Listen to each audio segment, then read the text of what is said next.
बिस्मिल्लाहिर्रहमानिर्रहीम। इतवार को इलेक्शन है मोहसिन लगारी का, बल्ले के ऊपर वो लड़ रहा है।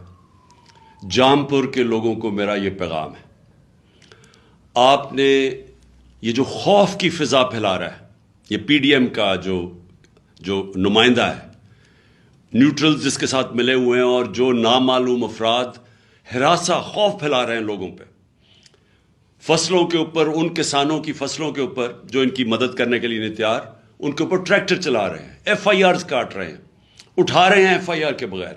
एक मकसद है कि किसी तरह जामपुर के लोग इतने खौफजदा हो जाए कि वो इलेक्शन के लिए इतवार को निकले ना। आपने सब ने निकलना है, इस खौफ के बुत को तोड़ना है, इस जुल्म को आपने शिकस्त देनी है, और जितनी तादाद में आप निकलेंगे इंशाअल्लाह इनके हर हरबे धांधली के भी बावजूद इंशाअल्लाह मोहसिन लगारी जीतेगा। शुक्रिया।